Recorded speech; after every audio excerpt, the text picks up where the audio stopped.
જ્યારે પણ હેલ્થની વાત આવે છે ત્યારે આપણે કાં તો નાના બાળકોની ચિંતા કરીએ છીએ અથવા તો આપણા વડીલોની, પણ આ બેની વચ્ચે એક આખી જનરેશન છે જેના વિશે આપણે લગભગ ભૂલી જ ગયા છીએ, કિશોરો.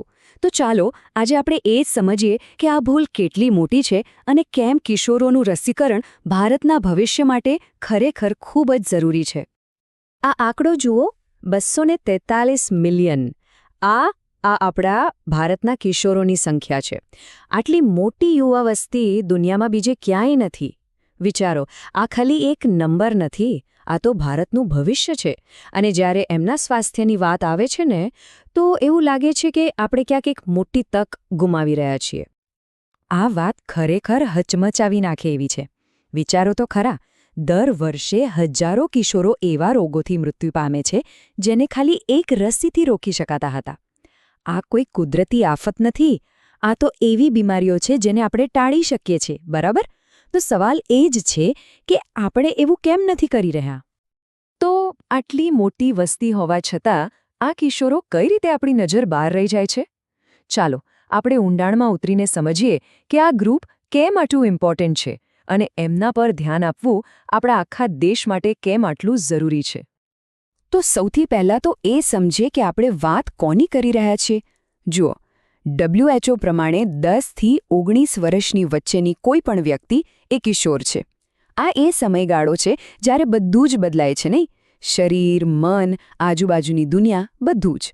અને આ જ બદલાવને કારણે તેઓ અમુક હેલ્થ રિસ્ક માટે વધુ સંવેદનશીલ બની જાય છે. હવે આ ચાર્ટ જુઓ, આ બધું જ કહી દે છે. ભારતમાં તમે કોઈ પણ 5 લોકોને લો ને તો એમાંથી એક કિશોર હોય છે, 21%. આટલી મોટી સંખ્યાને આપણે નજરઅંદાજ કેવી રીતે કરી શકીએ? અને સીધી વાત છે, જ્યારે આટલા મોટા ગ્રુપનું સ્વાસ્થ્ય જોખમમાં હોય ને, તો સમજો કે આખા દેશનું સ્વાસ્થ્ય જોખમમાં છે. અને અહીંથી જ ખરી સમસ્યા શરૂ થાય છે. એક્સપર્ટ્સ આને ઇમ્યુનિટી ગેપ કહે છે. મતલબ એક એવી ખતરનાક તિરાડ જેમાંથી લાખો કિશોરો પસાર થઈ રહ્યા છે. અને આનાથી જોખમ ખાલી એમને જ નથી, આખા સમાજને છે. આ તફાવત એકદમ સ્પષ્ટ છે. જુઓ, નાના બાળકોના રસીકરણ માટે તો આપણે કેટલા સજાગ હોઈએ છીએ, બરાબર? આપણા પ્રોગ્રામ્સ પણ એકદમ મજબૂત છે. પણ જેવું એ જ બાળક મોટું થઈને કિશોરાવસ્થામાં પહોંચે છે, બસ જાણે આપણે ભૂલી જઈએ છીએ કે એમને પણ રક્ષણની જરૂર છે. આ જ આપણો બ્લાઇન્ડ સ્પોટ છે. અને આ બહુ મોટો બ્લાઇન્ડ સ્પોટ છે. તો સવાલ એ છે કે આ ગેપ આવે છે ક્યાંથી? વેલ, એના 4 મુખ્ય કારણો છે. પહેલું તો એ કે બાળપણમાં જે રસી લીધી હોય ને, એની અસર સમય જતાં ઓછી થવા લાગે છે. સમજો કે એક સુરક્ષા કવચ હોય જે ધીમે ધીમે નબળું પડી રહ્યું છે. બીજું, કિશોરો નાના બાળકોની જેમ થોડી વારે ડૉક્ટર પાસે જાય છે? ના. ત્રીજું, એમની લાઇફસ્ટાઇલ બદલાય છે, નવા રિસ્ક આવે છે. અને છેલ્લું, ઘણીવાર એ લોકો ડૉક્ટર પાસે જાય છે છતાં પણ એમને રસી આપવાની તક ચૂકી જવાય છે. તો આ બધી અવગણનાનું પરિણામ શું? પરિણામ એ છે કે જે રોગોને આપણે લગભગ ભૂલી ચૂક્યા હતા, એ હવે પાછા ફરી રહ્યા છે. સીધી વાત છે, જ્યારે આટલી મોટી વસ્તી અસુરક્ષિત હોય તો એ બીમારીઓ માટે એક ખુલ્લો દરવાજો બની જાય છે. કદાચ તમને સાંભળીને નવાઈ લાગશે, પણ ઉટાંટીઓ અને ડિપ્થેરિયા જેવા રોગો, જેને આપણે બાળપણની બીમારીઓ ગણતા હતા, એ હવે કિશોરો અને યુવાનોમાં પાછા જોવા મળી રહ્યા છે. અને એનું કારણ શું? એ જ કે બાળપણમાં મળેલી રસીનું રક્ષણ જીવનભર નથી ચાલતું. એને એક બૂસ્ટર ડોઝની જરૂર પડે છે, જે મોટાભાગના કિશોરોને મળતો જ નથી. અને આ લિસ્ટ અહીં પૂરું નથી થતું. હેપેટાઇટિસ બી, જે આગળ જઈને લિવર કેન્સરનું કારણ બની શકે છે. HPV, જે સર્વાઇકલ કેન્સર માટે મુખ્યત્વે જવાબદાર છે. અને ઓરી અને રૂબેલા જેવા અત્યંત ચેપી રોગો. આ બધા જ ખૂબ જ ગંભીર જોખમો છે. અને આ બધાનો એક જ સરળ જવાબ છે: વેક્સિનેશન. પણ અહીં એક સારી વાત પણ છે. આપણે કંઈ ઝીરોમાંથી શરૂ નથી કરવાનું. ભારત પાસે દુનિયાના સૌથી મોટા અને સૌથી સફળ રસીકરણ કાર્યક્રમો ચલાવવાનો જબરદસ્ત અનુભવ છે. આપણી પાસે એક આખું રસીકરણ મશીન તૈયાર છે. હવે બસ સવાલ એ છે કે આ જ મશીનનો ઉપયોગ આપણે કિશોરો માટે કેવી રીતે કરી શકીએ.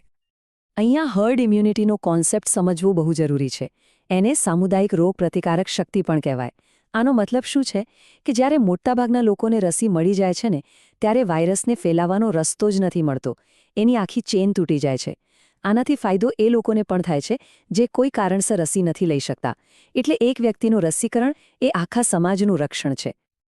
આ જુઓ, દરેક વેક્સિન પર આવું એક નાનકડું પણ બહુ જ સ્માર્ટ સ્ટીકર હોય છે. એને કહેવાય વેક્સિન વાયલ મોનિટર. આ શું કરે છે? આ તાપમાન બતાવે છે. જો અંદરનો ચોરસ બહારના ગોળ કરતાં આછો હોય તો સમજો વેક્સિન બરાબર છે, વાપરી શકાય. પણ જો એનો રંગ ઘાટો થઈ જાય તો મતલબ કે વેક્સિન ખરાબ થઈ ગઈ છે.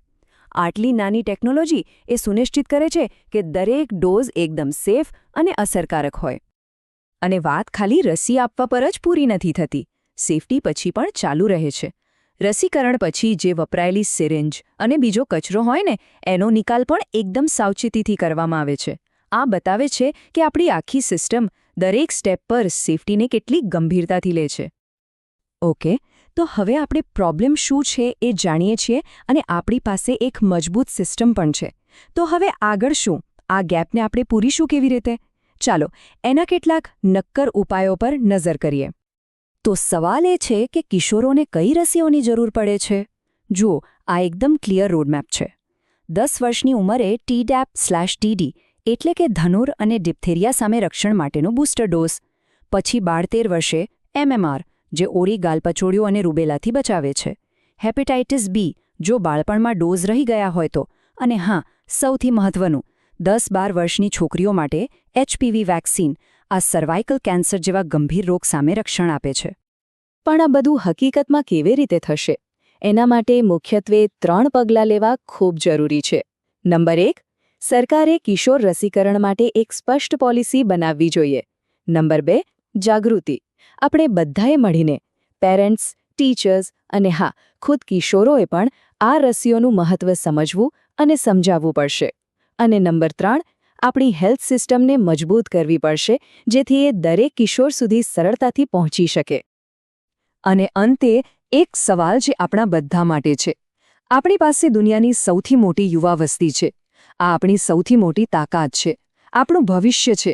તો શું આપણે એમના ભવિષ્યને એવા રોગોના ભરોસે છોડી દેવાનું જોખમ લઈ શકીએ છીએ, જેને આપણે એક નાનકડી રસીથી ખૂબ જ સરળતાથી રોકી શકીએ છીએ? આ એ સવાલ છે જેનો જવાબ